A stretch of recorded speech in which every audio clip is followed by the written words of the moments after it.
حەز ئەەکەی بێ ئەوەی بچی بۆ مەککە، بێ ئەوەی ماندوو بیت، بێ ئەوەی دینارێ سەرف بکەیت، خوای گەورە ئەجری حەج و عەمرەت بۆ بنووسێت، حتمەن حەزەکەیت.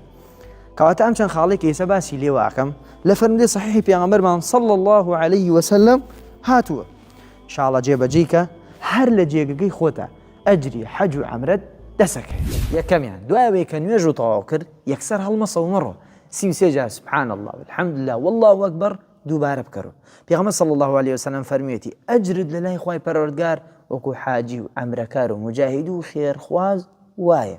ئەزانم پاداشەکە زۆر گەورەیە و کردەوەکە ئاسانە، لەگەڵەوەی کە ئاسانیشە خەڵکێکی زۆر هەیە ئەنجامی نادەن. دووەم دوایەوەی نوێژی بەیانی لە مزگەوت کرد، ئەگەر لە مزگەوتە بمێنی تۆ نەڕۆیتە دەشتەوە هەتا وەکو خۆر هەڵدێ دوو ڕەکعات نوێژکەی پێغەمبەرمان صلی الله عليه وسلم فەرمێ ئەجری حەج و عەمرەیەکت بۆ ئەنووسرێ تامە یعنی ڕێک وەکو ئەوان ئەجر تاگات. سێمیان ئەگەر خوای گەورە دایک و باوکی پێبەخشیوی یان دانەیەکیان لە ژیان ئاماوە قەدریان بگرە، کاکە خوای گەورەیەکی لە دەرگاکانی بەهەشتی کرێتە ناویان. کابرای کات بەلای پێغەمبەر صلی الله عليه وسلم فەرمی ئەمەیە جیات کرد، فەرمی هەل بەقا من والدەیکە ئەحەد، دایکت باوکت کەسیان ماون؟ قال ئومی، وتی دایکم ماوە.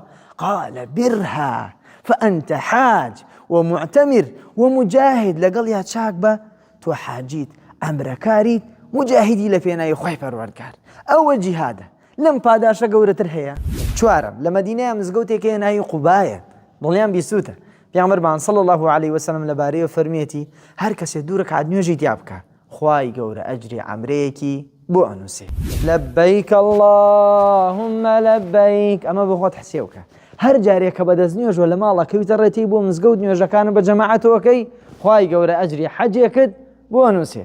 واگەر نوێژەکە لە مزگەوتایەکەی بۆ نوێژێکی سونەت هاتووی خوای گەورە ئەجری عەمرەیەکت بۆ ئەنووسێ. الله ئەکبەر، شکری خوای پەروەردگار کە ئەمە فەزلی خوای پەروەردگارە بەسەر ئومەتی محەممەد صلی الله عليه وسلم بە کردەوەیەکی کەم پاداشتێکی زۆریان بۆ ئەنووسێ.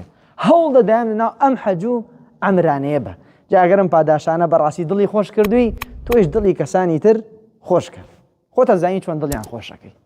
وەسەلام عەلەیکم.